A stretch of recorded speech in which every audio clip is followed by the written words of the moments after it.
கண்ணியத்திற்கும் மிகுந்த மரியாதைக்கும் உரித்தான அல்லாஹுவின் நல்லடியார்களே, வசந்தம் வீசக்கூடிய மாசமாக ரபியுல் அவ்வல் மாதம் இருக்கிறது. இந்த மாதம் ஏனைய 11 மாதங்களை விட சிறந்த மாதம். என்ன காரணம் என்றால், மற்ற 11 மாதங்களிலே ரமதான் வருகிறது, லைலத்துல் கத்ர் வருகிறது, பராத் வருகிறது, ஹஜ் வருகிறது.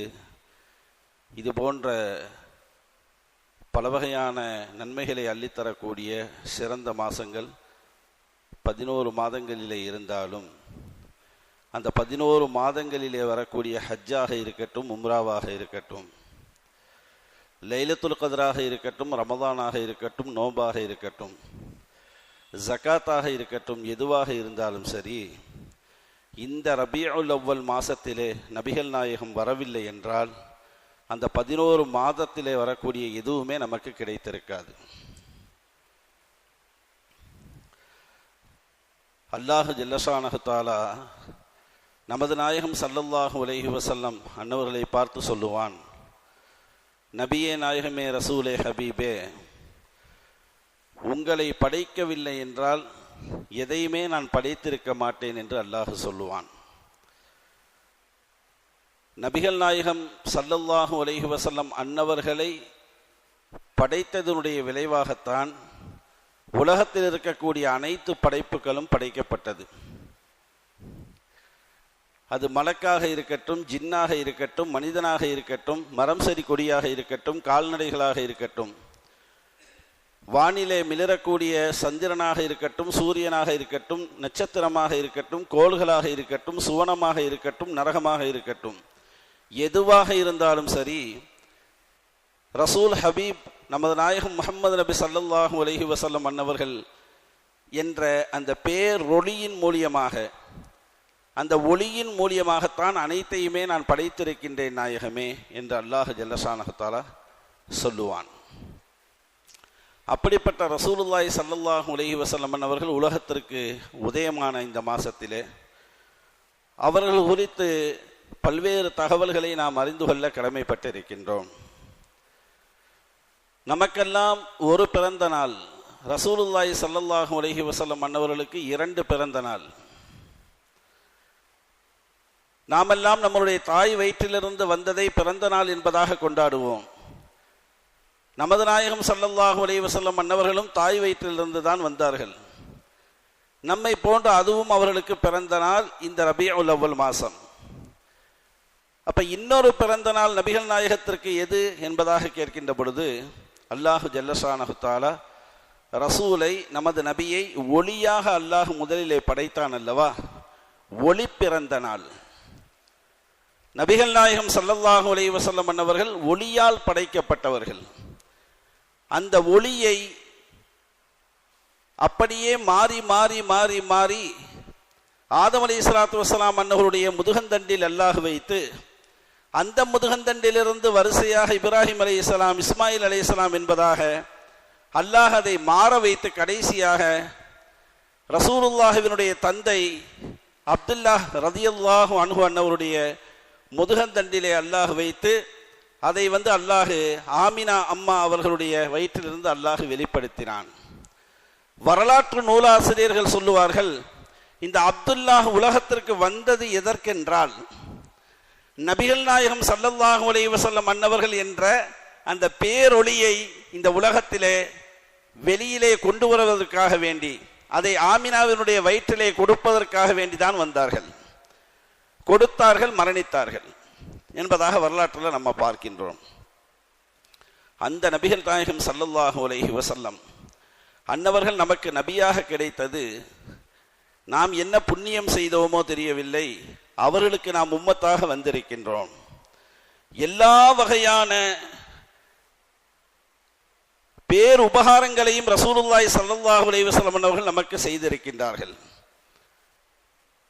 அதிலே மிக முக்கியமான ஒன்று என்ன தெரியுமா? கலிமா சொல்லி அஷ்ஹது அல்லா இலாஹ இல்லல்லாஹ் அஷ்ஹது அன்ன முஹம்மதர் ரசூலுல்லாஹ் என்ற கலிமாவை மட்டுமே ஒருவன் உலகத்திலே மொழிந்திருக்கின்றான். அவனுக்கு தொழுகை என்றால் என்னவென்று தெரியாது, ஜக்காத்து தெரியாது, ஹஜ் தெரியாது, பள்ளிவாசல் என்றால் என்னவென்றும் தெரியாது, ஜுமா என்றால் என்ன, ஈத் என்றால் என்ன, தொழுகை என்றால் மரணித்திருந்தால் நபிகள் நாயகம் ஸல்லல்லாஹு அலைஹி வஸல்லம் அவர்கள் நமக்கு செய்த பேருபகாரம் என்ன தெரியுமா?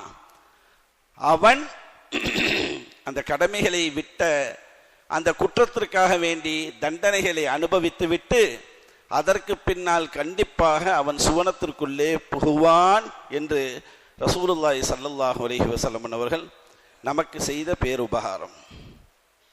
கலிமா சொன்ன எல்லோரும் சுவனம் போவார்கள். கலிமா சொன்ன எல்லோரும் சுவனம் போவார்கள். அதனால்தான் நம் மார்க்கம் சொல்லும், ஒரு முஸ்லிமை பார்த்து காஃபிர் என்று சொல்லாதே என்று சொல்லும். ஒரு மூமினை பார்த்து, ஒரு முஸ்லிமை பார்த்து அவனை காஃபிர்னு சொல்லக்கூடாது, முஷ்ரிக்குன்னு சொல்லக்கூடாது. அந்த வார்த்தைக்கு அவன் தகுதி இல்லாதவனாக ஆகிவிட்டால் அந்த வார்த்தை சுவற்றிலே எரியப்பட்ட பந்தை போன்று மீண்டும் உனக்கே வரக்கூடும் என்கின்றார்கள் ரசூலுல்லாஹி ஸல்லல்லாஹு அலைஹி வஸல்லம். நஅூது பில்லாஹ், அல்லாஹ் பாதுகாத்தல் புரிய வேண்டும். அப்படிப்பட்ட பெருமகனார் நமது நபி முஹம்மது நபி ஸல்லல்லாஹு அலைஹி வஸல்லம் அவர்கள் உலகத்தில் மனிதர்கள் எப்படி வாழ வேண்டும் என்ற அனைத்து துறைகளுக்கும் அற்புதமான வழிகாட்டுதலை தந்து கட்டமைத்து கொடுத்தவர்கள் நமது நாயகம் ஸல்லல்லாஹு அலைஹி வஸல்லம் அவர்கள். அதனால தான் ஹஜ் உம்ரா செய்யக்கூடியவர்கள் உம்ராவை நிறைவு செய்துவிட்டு ஹஜ்ஜை நிறைவு செய்துவிட்டு மதீனா நகருக்கு செல்லுகின்ற பொழுது ரசூலுல்லாஹ்விற்கு கொடுக்கக்கூடிய அன்பளிப்பிலே மிகச்சிறந்த அன்பளிப்பு நாம் ஓதி ஆயிரக்கணக்கான ஸலவாத்துக்களை ஓதி எடுத்து அவர்களுக்கு சமர்ப்பணம் செய்கின்றோம் அல்லவா, அது அவர்களுக்கு நாம் கொடுக்கக்கூடிய கிஃப்ட். ஆயிரக்கணக்கான சலாம்களை சொல்லி நமது நாயகம் ஸல்லல்லாஹு அலைஹி வஸல்லம் அவர்களுக்கு கிஃப்ட் கொடுக்கணும். திருமணத்திற்கு போறோம், நிச்சயத்திற்கு போறோம், இதர பல விசேஷங்களுக்கு போகின்ற பொழுது வெறுங்கையோடு நாம் செல்வதில்லை. ஏதாவது ஒரு அன்பளிப்பை நாம் செய்துவிட்டு வருவோம். பொருளாக இருக்கலாம், பணமாக இருக்கலாம், இதர பல ஏதாவது ஒன்றாக இருக்கலாம். நாயகம் ஸல்லல்லாஹு அலைஹி வஸல்லம் அவர்களுக்கு நாம் கொடுக்கக்கூடிய மகத்தான அன்பளிப்பு என்பது ஸலவாத்தும் சலாமும் என்கிறது நம் மார்க்கம். அதனால்தான் மதீனாவிற்குள்ளே செல்கின்ற பொழுது ரசூலுல்லாஹி ஸல்லல்லாஹு அலைஹி வஸல்லம் அவர்களை ஜியாரத் செய்வதற்காக வேண்டி நாம் மஸ்ஜிது நபவிக்குள்ளே நுழைகின்ற பொழுது குளித்து விட்டு புத்தாடை அணிந்து நறுமணங்கள் பூசிவிட்டு உள்ளே செல்ல வேண்டும் என்பார்கள் மார்க்க அறிஞர்கள். சுத்தமாக நீங்கள் செல்லுங்கள். நீங்கள் செல்லக்கூடிய இடம் எப்படிப்பட்ட இடம் தெரியுமா? நபிகள் நாயகம் ஸல்லல்லாஹு அலைஹி வஸல்லம் அவர்கள் வாழ்ந்த பூமி, லட்சக்கணக்கான சஹாபாக்களை உருவாக்கிய பூமி, ஆயிரக்கணக்கான கோடிக்கணக்கான ஆலிம்கள் உருவாகிய பூமி. அந்த பூமியினுடைய மண்ணுக்கே நோய் நிவாரணம் இருக்கிறது என்றார்கள் நபிகள் நாயகம் ஸல்லல்லாஹு அலைஹி வஸல்லம் அவர்கள். மதீனாவினுடைய அந்த மண் இருக்கல்லவா, அந்த மண்ணிற்கு கூட நிவாரணம் ஷிஃபா அதிலே இருக்கிறது என்றார்கள் ஸல்லல்லாஹு அலைஹி வஸல்லம் அவர்கள். இதை விட ஒரு சிறப்பான ஒன்று என்னவென்றால், அந்த மதீனாவிலே சுவனத்தினுடைய இடம் இருக்கிறது. ரௌதத்துல் ஜன்னா, மெம்பர் படிக்கும் நபிகள் நாயகம் ஸல்லல்லாஹு அலைஹி வஸல்லம் வீட்டிற்கும் மத்தியிலே இருக்கக்கூடிய அந்த இடம் இருக்கல்லவா, அது சுவனத்து இடம். சொர்க்கத்திலிருந்து வந்த பொருள் கல்லு ஹஜர் அஸ்வத், அது மக்கால இருக்கு, அது சொர்க்கத்திலிருந்து வந்துச்சு. ஆனா உலகத்தில் இருக்கக்கூடிய ஒரு இடம் சொர்க்கத்திற்கு போக போகுது. உலகத்தில் இருக்கிற ஒரு இடம் அது சுவனத்திற்கு போக போகுது. அது எந்த இடங்க? ரசூல் ஸல்லல்லாஹு அலைஹி வஸல்லம் அடங்கி இருக்கக்கூடிய அந்த ரவுலா ஷரீஃப். அந்த மெம்பருக்கும் அவருடைய வீட்டிற்கும் மத்தியிலே இருக்கக்கூடிய அந்த இடம். அல்லாஹ் அந்த இடத்திலே தொழக்கூடிய நசீபை நமக்கும் நம் குடும்பத்தினருக்கும் அல்லாஹ் தந்தல் புரிய வேண்டும். சுவனத்திற்குள்ளே நுழைந்து தொழுது விட்டால் நரகத்திற்குள்ளே போகக்கூடிய வாய்ப்புகள் இல்லாமல் போய்விடும். இதுதான் மார்க்கம் சொல்லித்தரக்கூடிய, நமக்கு கற்றுத்தரக்கூடிய ஒரு கொள்கை, சட்ட விளக்கம்.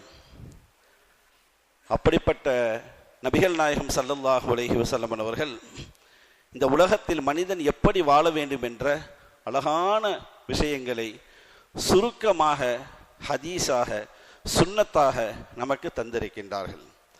அதையெல்லாம் நாம் எடுத்து நடக்கின்றோமா?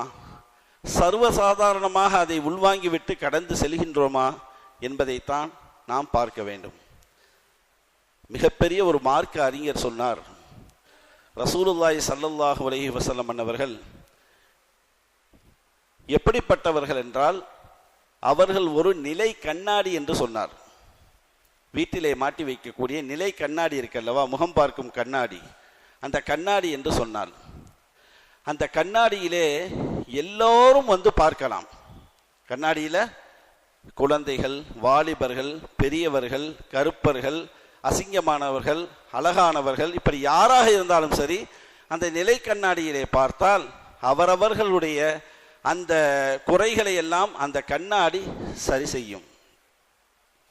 அந்த மார்க்க அறிஞர் இதை சொல்லிவிட்டு சொல்லுவார், நபிகள் நாயகம் ஸல்லல்லாஹு அலைஹி வஸல்லம் அவர்கள் என்ற அந்த நிலை கண்ணாடியிலே விவசாயி வந்து பார்க்கலாம், பெற்றோர்கள் வந்து பார்க்கலாம், வாலிபர்கள் வந்து பார்க்கலாம், அரசியல்வாதிகள் வந்து பார்க்கலாம், ஆன்மீகவாதிகள் வந்து பார்க்கலாம், தொழிலதிபர்கள் வந்து பார்க்கலாம், மருத்துவர்கள் வந்து பார்க்கலாம். இப்படி யாரு பார்த்தாலும் சரி, அவர்களுக்குண்டான அனைத்து வழிகாட்டுதலையும் நபிகள் நாயகம் ஸல்லல்லாஹு அலைஹி வஸல்லம் அவர்கள் என்ற அந்த கண்ணாடி உங்களுக்கு அதை சீர் செய்து தரும் என்றார்கள் என்று சொல்லுகின்றார்கள். அப்படிப்பட்ட ரசூலுல்லாஹி ஸல்லல்லாஹு அலைஹி வஸல்லமுடைய பிறந்த இந்த வசந்தம் வீசக்கூடிய இந்த மாசத்திலே நாம் இருக்கின்றோம். ஒருபுறம் ஸல்லல்லாஹு அலைஹி வஸல்லம் அவர்கள் அமல் சார்ந்த பல்வேறு விஷயங்களிலே நீங்கள் எப்படி இருக்க வேண்டும் என்ற வழிகாட்டுதல் தந்திருக்கின்றார்கள். இன்னொரு புறம் ஒவ்வொரு மனிதனுடைய அத்தியாவசிய தேவையாக இருக்கக்கூடிய என்னென்ன இருக்கிறதோ அதிலே தாங்கள் எப்படி ஒழுக்கத்தோடு நடந்து கொள்ள வேண்டும் என்பதையும், உங்களுடைய வாழ்வாதாரம், உளவியல் சார்ந்த விஷயங்கள், உடல் சார்ந்த விஷயங்கள், பழக்க வழக்கங்கள், உங்களுடைய நற்குணங்கள் அனைத்திலேயும் நீங்கள் எப்படி நடந்து கொள்ள வேண்டும் என்பதையும் மறுபுறத்திலே நபிகள் நாயகம் ஸல்லல்லாஹு அலைஹி வஸல்லம் அவர்கள் நமக்கு சொல்லி தந்திருக்கின்றார்கள். தூங்கி எழுந்ததிலிருந்து, ஒரு மனிதன் தூங்கி எழுந்ததிலிருந்து அவன் உறங்க செல்லும் வரைக்கும் அவனுடைய செயல்பாடுகளை அக்குவேராக ஆணிவேராக பிரித்து இப்படி நடந்து கொள்ளுங்கள் என்ற அற்புதமான ஒழுக்கவியல் பாடங்களை நமது நாயகம் ஸல்லல்லாஹு அலைஹி வஸல்லம் அவர்கள் நமக்கு கற்றுத்தந்திருக்கின்றார்கள். நபிகள் நாயகம் ஸல்லல்லாஹு அலைஹி வஸல்லம் அவர்கள் தூங்கி எழுந்தவுடனேயே 2 கரங்களையும் எடுத்து முகத்திலே தடவுவார்கள். ஹதீஸ் சொல்லுது, எம்சஹு வஜ்ஹஹு, தன்னுடைய 2 கரங்களையும் முகத்திலே தடவுவார்கள். தடவிவிட்டு சூரா ஆல இம்ரானுடைய கடைசி 10 ஆயத்துக்களை ஓதுவார்கள். அதற்கு பிறகு நாயகம் ஸல்லல்லாஹு அலைஹி வஸல்லம் அவர்கள் நமக்கு கற்றுக் கொடுத்த அல்ஹம்துலில்லாஹில்லதி அஹ்யானா பஅதமா என்ற அந்த துஆவை ஓதுவார்கள். இந்த 3 விடயங்களையும் ஸல்லல்லாஹு அலைஹி வஸல்லம் எழுந்தவுடன் செய்வார்கள். இது ஏதோ ஒரு சின்ன செயல்பாடு தானே என்பதாக நாம் ஒதுக்கிவிட்டு கடந்து செல்லக்கூடிய செயல்பாடுகள் அல்ல. என்ன தெரியுமா, எல்லாவற்றிற்கும் நாம் சேஃப்டியாக இருக்க வேண்டும் என்பதாக நாம் நினைப்போம். நாம் பாதுகாப்பாக இருக்க வேண்டும் என்று நினைப்போம். உடலிலே தூசிகள் படக்கூடாது என்பதற்காக வேண்டி ஆடை அணிகின்றோம். வீட்டிற்குள்ளே திருடன் வந்துவிடக்கூடாது என்பதற்காக வேண்டி கதவுகள் ஜன்னல்கள் போட்டு வைத்திருக்கின்றோம். வாகனத்திற்குள்ளே பாதுகாப்பாக செல்ல வேண்டும் என்பதற்காக வேண்டி அதற்குண்டான கதவுகள் இவைகள் எல்லாம் பாதுகாப்பாக போட்டு நாம் வைத்திருக்கின்றோம். எல்லாவற்றிற்கும் பாதுகாப்பு போடக்கூடிய நாம் ஸல்லல்லாஹு அலைஹி வஸல்லம் அவர்கள் சொன்னார்கள், எழுந்த உடனேயே இந்த 3ஐயும் நீ செய்தால் அது உன் உடலுக்கும் உயிருக்கும் பாதுகாப்பு. அன்றிலிருந்து அல்லாஹ் அன்றைய நாளிலே உனக்கு அல்லாஹ் பாதுகாப்பு அளிக்கின்றான் என்றார்கள் நபிகள் நாயகம் ஸல்லல்லாஹு அலைஹி வஸல்லம் அவர்கள். எழுந்தவுடன் நாம் என்ன செய்ய வேண்டும் என்ற அற்புதமான ஒழுக்கவியல் பாடத்தை நமது நாயகம் ஸல்லல்லாஹு அலைஹி வஸல்லம் அவர்கள் நமக்கு சொல்லித் தருகின்றார்கள் என்றால் அதை நாம் செய்கின்றோமா என்பதை நமக்கு நாமே பரிசோதனை செய்ய கடமைப்பட்டிருக்கின்றோம். ஸல்லல்லாஹு அலைஹி வஸல்லம் அவர்கள் காலிலே அணியக்கூடிய செருப்புக்கும் ஷூவிற்கும் விளக்கம் சொன்னார்கள். நம்ம அனுதினமும் அணிஞ்சிட்டு போறோம்ல செருப்பு, அந்த செருப்புக்கும் நாம் அணியக்கூடிய ஷூ, அதை அரபியில மோசான்னு சொல்லுவாங்க. மோசா, அந்த மோசாவிற்கும் ரெண்டிற்குமே ஸல்லல்லாஹு அலைஹி வஸல்லம் ஒழுக்கத்தை நமக்கு காட்டினார்கள். எப்படி? செருப்பு நீங்கள் அணிகின்ற பொழுது வலது காலில் இருந்து நீங்கள் வலது காலிலே முதலிலே செருப்பு அணியுங்கள். அதை கலட்டுகின்ற பொழுது இடது காலில் நீங்கள் இடது காலை முதல் செருப்பாக நீங்கள் கலட்டுங்கள் என்று சொன்னார்கள். அது மட்டுமல்லாமல் ஷூ அணிகின்ற பொழுது அமர்ந்து உள்ளே எதுவும் இருக்கிறதா என்பதை பார்த்து தட்டிவிட்டு அதை பரிசோதனை செய்துவிட்டு அதற்கு பின்னால் வலது காலில் முதலிலே நீங்கள் ஷூ அணியுங்கள் என்றார்கள் நபிகள் நாயகம் ஸல்லல்லாஹு அலைஹி வஸல்லம் அவர்கள். என்றோ சொல்லிவிட்டு சென்றார்கள் ஸல்லல்லாஹு அலைஹி வஸல்லம். கடந்த சில ஆண்டுகளுக்கு முன்னால் வீட்டிலே குழந்தை அழுகிறது. வீட்டிலே குழந்தை அழுகிறது. ஏன் அழுகிறாய் என்று அம்மா கேட்கிறாள். காலு வலிக்குது, காலு வலிக்குது. அப்பொழுது அவள் நினைத்து கொண்டால், ஸ்கூலுக்கு போகக்கூடாது என்கின்ற அந்த சாக்கு போக்கு சொல்லுவார்கள் அல்லவா, அதற்காக வேண்டி குழந்தை சும்மா காலு வலிக்குதுன்னு சொல்லுது போல அப்படின்னு நினச்சிட்டு குழந்தையை அழைச்சிட்டு போய் ஸ்கூலில் விட்டாச்சு. ஸ்கூலில் விட்டதற்கு பிறகும் குழந்தை அழுகிறது. அங்குள்ள ஆசிரியர்கள் சும்மா சும்மா அழுதுகிட்டு இருந்தா எப்படி, நீ அழுகிற பிள்ளையே இல்லையே, நல்லபடியாக ஸ்கூலுக்கு வருவ படிப்ப போவ அப்படின்னு சொல்கிறாங்க.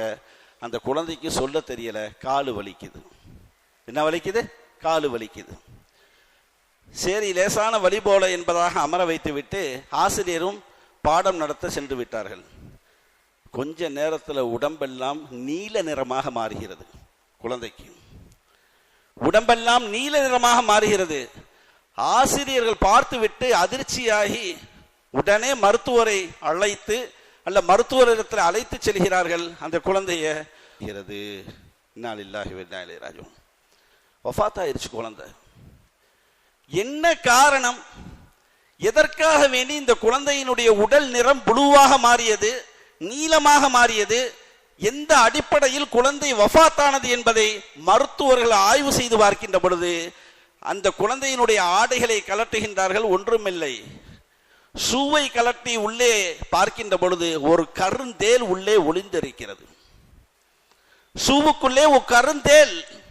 அந்த தேல் அந்த குழந்தையினுடைய காலை எத்தனை தடவை கொட்டியது என்று தெரியவில்லை. ஒரு தடவை கொத்தினாலே நம்மளால தாங்க முடியாது. அது வீட்டிலிருந்து புறப்பட்டு ஸ்கூலுக்கு போய் ஸ்கூல்ல உட்காந்து எத்தனை தடவை ஏறி குழந்தையினுடைய உடல் நிறம் மாறி அது வஃபாத்தானது என்ற செய்தியை கடந்த சில ஆண்டுகளுக்கு முன்னால் நாம் பார்த்தோம் செய்தித்தாளில். ஸல்லல்லாஹு அலைஹி வஸல்லம் அவர்கள் அதைத்தான் சொல்லுகின்றார்கள். நீங்கள் ஷூ அணிகின்ற பொழுது அந்த ஷூவுக்குள்ளே என்ன இருக்கிறது என்பதை பார்த்துவிட்டு பரிசோதனை செய்துவிட்டு நீங்கள் அந்த காலணிகளை நீங்கள் அணியுங்கள் என்றார்கள் ஸல்லல்லாஹு அலைஹி வஸல்லம் அவர்கள்.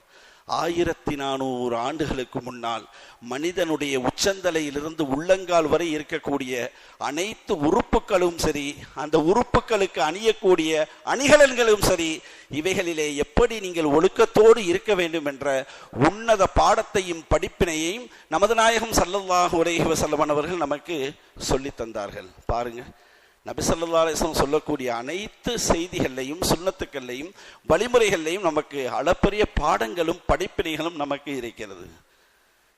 நாயகம் ஸல்லல்லாஹு அலைஹி வஸல்லம் அவர்கள் சொன்னார்கள், நீங்கள் எதை செய்தாலும் சரி, எதை சாப்பிட்டாலும் சரி, வலது கை. இது கேட்பதற்கு வலது கை தானே, இடதுலையும் பயன்படுத்திக்கிறலாம் வலதுலையும் பயன்படுத்திக்கிறலாம் என்பதை போன்று நமக்கு லேசான ஒரு விஷயங்கள் நமக்கு வந்துட்டு போவோம். நல்லா கூர்ந்து கவனிங்க. ஸல்லல்லாஹு அலைஹி வஸல்லம் அவங்களுடைய சபையில் ஒரு தடவை விருந்துக்கு போகும் பொழுது நபி ஸல்லல்லாஹு அலைஹி வஸல்லத்தினுடைய அந்த விருந்து உபசரிப்பின் பொழுது ஒரு நபர் இடது கையில் சாப்பிட்டுக்கிட்டு இருக்கார். உணவை எதில் சாப்பிட்றாரு? இடது கையில் சாப்பிட்றாரு. ஸல்லல்லாஹு அலைஹி வஸல்லம் சொன்னாங்க, குல் பி யமீனிக்கேண்டாங்க. அவரை பார்த்து, எப்பா இடது கையில் சாப்பிடாத, வலது கையில் சாப்பிடு. சாப்பிட முடியாத ஒரு சூழல் இருக்கு அப்படின்னா அது விதிவிலக்கு, அது வேற. ஒருவருக்கு வலது கையில் பிரச்சனை இருக்கிறது, அவரால் தூக்க முடியாது, அவருக்கு ஏதாவது ஒன்று இருக்கிறது என்றால் அது அடுத்த கட்ட நிகழ்வு. கை நல்லா இருக்கு, எல்லாமே இருக்கு. இன்னைக்கு நம்ம பார்க்கணுமா இல்லையா? அது இடது கையில் டீ குடிக்கிறத ஒரு ஸ்டைலாகவே நம்ம வச்சுட்டு இருக்கோம். இடது கையில் அப்படி ஸ்டெயிலாக நின்று கடைகள்லையும் ரெஸ்டாரண்ட்லையும் அங்கேயும் இங்கேயும் பார்த்தா வாலிபர்களும் மற்றவர்களும் எல்லோரும் இடது கையில் என்ன செய்கிறாங்க, தண்ணீர் குடிப்பது, டீ குடிப்பது, இப்படியெல்லாம் நிகழ்வுகளை நம்ம பார்க்குறோம். ஸல்லல்லாஹு அலைஹி வஸல்லம் சொன்னாங்க, குல் பியமீனிக்கண்டாங்க, வலது கையில் சாப்பிடுங்கண்டாங்க. அவர் என்ன சொன்னார், லா அஸ்ததீஉ அப்படின்றார், என்னால் முடியாது அப்படின்றார். முடியாதுன்றா என்னால் தூக்க முடியாது, அந்த முடியாது இல்லை, கர்வத்திலையும் ஆணவத்திலையும் அதெல்லாம் முடியாது, நான் இதில் தான் சாப்பிடுவேன் அப்படிங்கிற எண்ணத்தில் அவர் சொன்னார். ஸல்லல்லாஹு அலைஹி வஸல்லம் அவர்கள் அவரை பார்த்து எப்பொழுதுமே அந்த வார்த்தையை பயன்படுத்தார். ஸல்லல்லாஹு அலைஹி வஸல்லம் சொன்னாங்க, லா தஸ்ததீஉ அப்படின்னாங்க, அது முடியாமலே போகட்டும் அப்படின்னாங்க. என்ன சொன்னாங்க, முடியாமலே போகட்டும். இது ஒரு ஹதீஸ்.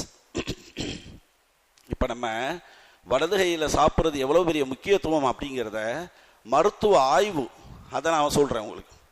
மருத்துவ ஆய்வு, நபிகள் நாயகம் ஸல்லல்லாஹு அலைஹி வஸல்லம் சொல்லிட்டாங்க, காலங்கள் கிடைக்கிறது, அவருக்கு பக்கவாதம் என்று சொல்லக்கூடிய அந்த நோய் அவருக்கு ஏற்படுகிறது.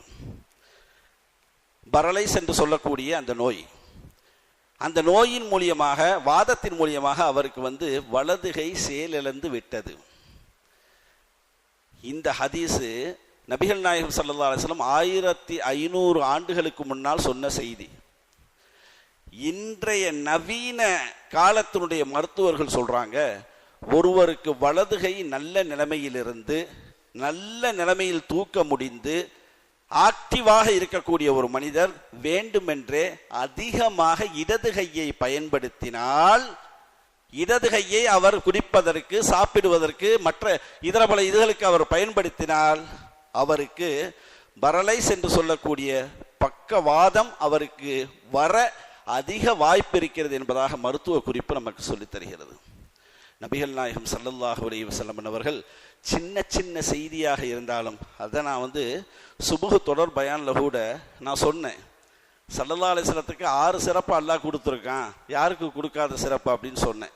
எந்த நபிமார்களுக்கும் அல்லாஹ் கொடுக்காத 6 சிறப்புகள். அதில் முதல் ஒன்று என்ன தெரியுமா, நபி ஸல்லல்லாஹு அலைஹி வஸல்லம் சொல்லுவாங்க, ஜவாமிஉல் கலிம் அப்படின்னு சொல்லுவாங்க. குறைவான வார்த்தை, வார்த்தை குறைவாக இருக்கும், ஆனால் நிறைவான பொருள் அதற்குள்ளே இருக்கும். அந்த சிறப்பையும் அவர்கள் மூலியமாக அல்லாஹ் நமக்கு தந்திருக்கின்றான் என்பதாகவும் நான் சொன்னேன் இல்லையா. அப்ப ஸல்லல்லாஹு அலைஹி வஸல்லம் அன்னவர்களுடைய சின்ன சின்ன ஹதீதுகளாக இருக்கட்டும், பெரிய பெரிய ஹதீதுகளாக இருக்கட்டும், அவர்கள் சின்ன சின்ன செயல்பாடு குறித்து அவர்கள் பேசியிருந்தாலும் சரி, அதிலே நமக்கு நிறைய பாடங்கள், படிப்பினைகள் இருக்கிறது என்பதை நாம் உள்வாங்கிக் கொள்ள வேண்டும். ஒரே ஒரு செய்தியை சொல்லி நிறைவுக்கு வருகின்றேன். நபிகள் நாயகம் ஸல்லல்லாஹு அலைஹி வஸல்லம் அவர்கள் பெண்களுக்குண்டான உரிமை சம்பந்தமாக பேசினாங்க. ஒரு ஹதீஸில், நிறைய ஹதீஸில் பேசியிருக்காங்க, பெண்கள் சம்பந்தமான பல்வேறு விஷயங்களை பேசியிருக்காங்க. அதில் அல்லாஹ் சொல்லக்கூடிய சொத்து உரிமை, சொத்து சம்பந்தப்பட்ட விஷயத்தை பேசுகிறாங்க. அதில் என்ன சொல்கிறாங்க, ஆண்களுக்கு ஒரு தந்தை இறந்து விட்டால், ஒரு தந்தை இறந்து விட்டால் அவருக்கு ஒரு பெண் ஒரு ஆண் இருக்கிறாங்கன்னு வச்சுக்கிருவோம். இறக்கும் பொழுது உதாரணத்துக்கு சொல்கிறேன், அவர்கிட்ட 3 லட்ச ரூபா இருக்குது, 3 லட்ச ரூபா விட்டுட்டு அவர் இறந்துட்டார். அவருக்கு அந்த பிள்ளைகளுக்குனுடைய பங்குகளை பற்றி பேசும் பொழுது அல்லாஹ் திருமறையிலையும் சொல்கிறான், ரசூலுல்லாஹி ஸல்லல்லாஹு அலைஹி வஸல்லம் ஹதீஸ்லையும் சொல்கிறாங்க, ஆணுக்கு 2 பங்கு, பெண்ணுக்கு 1 பங்கு என்பதாக சொல்கிறாங்க. இதை நிறைய நபர், அப்படின்னா 3 லட்சத்தில் ஆணுக்கு 2 லட்சம் கொடுத்துடணும், பெண்ணுக்கு 1 லட்சம் கொடுக்கணும். இதை நிறைய நபர்கள் இஸ்லாம் மார்க்கம் அநீதி செய்கிறது, இஸ்லாம் மார்க்கம் என்ன செய்கிறது, அநீதி செய்து பெண்களுக்கு. தந்தை விட்டுட்டு போன சொத்து அதில் சரிசமமாக பிரித்து கொடுக்கலாம்லங்க, ஏங்க நீங்கள் அவருக்கு 2 லட்சமும் இந்த பெண்ணுக்கு 1 லட்சமும் கொடுக்குறீங்க என்பதாக ஒரு தவறான புரிதலிலே இருக்கின்றார்கள். கண்ணியமான பெருமக்களே, இந்த உலகத்திற்கு பெண்களுக்கு சொத்து கொடுக்க வேண்டும் என்ற சட்டம் எந்த வருஷம் வந்துச்சு தேடி பாருங்க. உலகத்துல பெண்களுக்கு சொத்து இருக்கு அப்படிங்கிற சட்டத்தை யார் போட்டால் தெரியுமா, ஜனநாயகத்தினுடைய தொட்டிலாக விளங்கக்கூடிய லண்டன், அந்த லண்டனுடைய வட்டை மேஜை மாநாடு என்று சொல்வார்கள் அல்லவா, அந்த லண்டனுடைய அரசாங்கம் 1967 தான் என்ன செய்யறாங்க, இந்த பெண்களுக்கும் தந்தையினுடைய சொத்திலிருந்து பங்குண்டு, மனைவிக்கும் தகப்பனுடைய அதாவது கணவனுடைய சொத்திலிருந்து பங்குண்டு என்பதாக முதலாக 67 தான் நடைமுறைக்கே உலகத்துக்கு வருது. 67. 1500 ஆண்டுகளுக்கு முன்னால் நபிகள் நாயகம் ஸல்லல்லாஹு அலைஹி வஸல்லம் சொன்னார்கள், உங்களுடைய பெற்றோர்களுடைய சொத்திலிருந்து பெண்ணுக்கு பங்குண்டு, கணவனுடைய சொத்திலிருந்து மனைவிக்கு பங்குண்டு, பெண் பிள்ளைகளுக்கு பங்குண்டு என்பதாக நபிகள் நாயகம் ஸல்லல்லாஹு அலைஹி வஸல்லம் அவங்க சொன்னாங்க. ஹைர், அல்ஹம்துலில்லாஹ். இந்த ஏற்றத்தாழ்வுன்னு சொன்னா இல்லையா, இவங்களுக்கு ஏன் 2 லட்சம் அவங்களுக்கு ஏன் 1 லட்சம் அப்படின்ட்டு. இப்போ நான் சொல்ல வரக்கூடிய செய்தியை நம்ம உள்வாங்கிட்டோம் அப்படின்னா கண்டிப்பாக பெண்களுக்கு பங்கே கொடுக்கக்கூடாதுன்னு நீங்கள் சொல்ல ஆரம்பிச்சிருவீங்க. அந்த 1 லட்சம் கூட அதிகங்க அப்படின்னு சொல்ல ஆரம்பிச்சிருவீங்க. அதுக்கு முன்னாடி ஒரு உதாரணம் நான் சொல்கிறேன். 2 பேர் கட்டிட பணி வேலைக்கு வர்றாங்க. 2 பேர், உலக உதாரணத்தை சொல்லி நான் இணைக்கும் பொழுது டக்குன்னு உள்ள விழுந்துடும். 2 பேர் கட்டிட பணிக்கு வர்றாங்க. 2 பேர் வந்தவங்க, ஒருத்தர் வேலை பார்க்குறாரு, சிமெண்ட்டை போடுறாரு, மண்ணை போடுறாரு, கலவையை போடுறாரு, அதை போடுறாரு, பயங்கரமாக வேலை பார்க்குறாரு. இன்னொருத்தர் வந்தவர் அப்படியே சேரை போட்டு அதை பார்த்துட்டு உட்காந்துட்டு இருக்காரு. சரிங்களா? முடிஞ்ச பின்னாடி அந்த சாயங்கால நேரத்தில் முதலாளி வந்து சம்பளத்தை கொடுக்குறாரு. கொடுக்கும் பொழுது இந்த வேலை செய்தவருக்கு அதிகமாக கொடுத்து விட்டு அவரோட வந்துட்டாரு, அவருக்கு ஏதாவது கொடுக்கலாம் அப்படின்னு நினச்சிட்டு அவராக பிரியப்பட்டு என்ன செய்கிறாரு, கொஞ்சம் காசை கொடுக்குறாரு. இப்போ அவர் என்ன செய்கிறாரு, பார்த்துட்டு நானும் சேர்ந்து தானே வந்தேன், எனக்கு நிறையா கொடுங்க அப்படின்னு அவரால் கேட்க முடியுமா? கேட்க முடியாது. ஏப்பா நீ வேலை செய்யற, சும்மா தானே உட்கார்ந்துட்டு இருந்த, அவர் வந்து காலையிலேருந்து வேலை செஞ்சாருப்பா, அவருக்கு தான் அதிகமான பணம் அப்படின்னு நம்ம கொடுப்போமா இல்லையா? அது மாதிரி அல்லாஹ் திருமறையில் சொல்றான், அர்ரிஜாலு கவ்வாமூன அலன் நிசா, ஆண்கள் எல்லாம் நிர்வாகம் செய்யக்கூடியவர்கள் என்று அல்லாஹ் சொல்றான். எப்படிப்பட்ட நிர்வாகம் தெரியுமா? உணவு கொடுப்பவன் ஆண், கஷ்டப்பட்டு வெளியிலே சென்று உழைத்து சம்பாதித்து குடும்பத்தை பாதுகாப்பவன் ஆண், உடை கொடுக்கக்கூடியவன் ஆண், எல்லா விதமான நல்லது கெட்டதுகளை செய்யக்கூடியவன் ஆண். அது சார்ந்து பெண்களுக்கு எந்த கவலையுமே இல்லை. அவனுக்கு பொறுப்புகள் நிறைய இருக்கிறது. அப்படிப்பட்ட பொறுப்புகள் நிறைய இருக்கக்கூடிய ஒருவனுக்கு, நிர்வாகம் செய்யக்கூடிய ஒருவனுக்கு தந்தையினுடைய சொத்திலிருந்து அவனுக்கு அதிகமாக கொடுக்க வேண்டும் நம் மார்க்கம். அதிகமாக கொடுக்க வேண்டும், பெண்ணுக்கு குறைவாக கொடுக்க வேண்டும் என்று அழகான முறையில் நபிகள் நாயகம் ஸல்லல்லாஹு அலைஹி வஸல்லம் அவர்கள் இது போன்ற சட்டதிட்டங்களை நமக்கு அழகான முறையில் விளக்கி தருகின்றார்கள். கண்ணியமான பெருமக்களே, நபிகள் நாயகத்தினுடைய ஒரு எழுத்து கூட நமக்கு 1000 பாடங்களை சொல்லித்தரும். ஒரு ஹதீஸினுடைய ஒரு எழுத்து 1000 பாடங்களை சொல்லித்தரும். அந்த ரசூல் ஸல்லல்லாஹு அலைஹி வஸல்லம் நமக்கெல்லாம் நபியாக கிடைத்தது தலைகீழ நின்று தண்ணி குடிச்சாலும் மூசா அலைஹிஸ்ஸலாம் காலத்தில் வாழ்ந்த அந்த மக்களுக்கு கிடைக்கல, ஆதம் அலைஹிஸ்ஸலாம் காலத்தில் வாழ்ந்த அந்த மக்களுக்கு கிடைக்கல. வரிசையாக 1 லட்சம் நபிமார்கள் வந்தார்களே, அவங்களுக்கு யாருக்குமே கிடைக்கல. கொஞ்சம் மாற்று சிந்தனை செய்து பாருங்கள்.